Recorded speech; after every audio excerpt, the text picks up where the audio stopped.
దేవుని ఘనమైన నామమునకు మహిమ కలుగును గాక.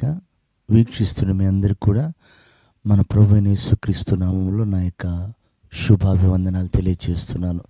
ఈరోజు మన దేవుని వాగ్దానం యోహాను సువార్త 16వ అధ్యాయము 23వ వచనం. మీరు తండ్రిని నా పేరట ఏమి అడిగినను ఆయన మీకు అనుగ్రహించునని మీతో నిశ్చయముగా చెప్పుచున్నాను. ప్రియమైన దేవుని సంగమా, మనం ఏది అడిగినా మనకు సహాయం చేయటానికి మన దేవుడు ఎల్లప్పుడూ సంసిద్ధంగా ఉంటాడు. అయితే యేసయ్య నామములో మనం అడిగేటప్పుడు మనము యేసుని కలిగి ఉన్నామా లేదా మనం జాగ్రత్తగా చూసుకోవాలి. ఆయన నామం శక్తి కలిగింది, ఆయన నామం బలమైందే, ఆయన నామంలో ఏది అడిగినా అది ఇస్తారు. కానీ ఈరోజు మనం అడుగుతున్నాం, మరి పొందుకోగలుగుతున్నామా, వాటిని అనుభవించగలుగుతున్నామా? అయితే యేసు ప్రభు ఒక మాట అంటారు, ఎవడు నా యందు నిలిచి ఉండునో నేను ఎవని యందు నిలిచి ఉంటానో అప్పుడు తండ్రి వారిని చూసి సంతోషిస్తాడు, అప్పుడు తండ్రిని ఏదడిగినా సహాయం చేస్తాడని. నిజమే ప్రియమైన బిడ్డలారా, మనమందరం క్రీస్తులో ఉన్నమాట వాస్తవమే. క్రీస్తు మనలో ఉన్నాడా? క్రీస్తు మనలో ఉండడం అంటే ఆయన వాక్యం మనలో నిలిచి ఉండాలి.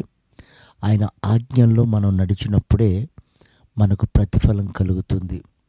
చూడండి ప్రియమైనటువంటి దేవుని బిడ్డలారా, ఒకరోజు దావీదు తాను తప్పు చేసినప్పుడు ప్రభు దగ్గర మొరపెట్టుకున్నాడు, కానీ ఫలితం లేకపోయింది.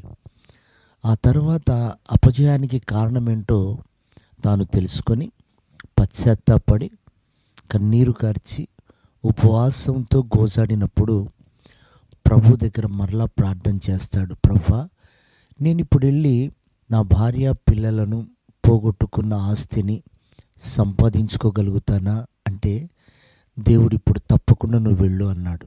ప్రియ దేవుని బిడ్డలారా, ఎప్పుడైతే దేవుని ఆజ్ఞలు మనలో నిలిచి ఉన్నప్పుడు మనం దేవుని అనుమతి లేకుండా ఏది చెయ్యం, దేవుని ఆలోచన లేకుండా ఏది చెయ్యం.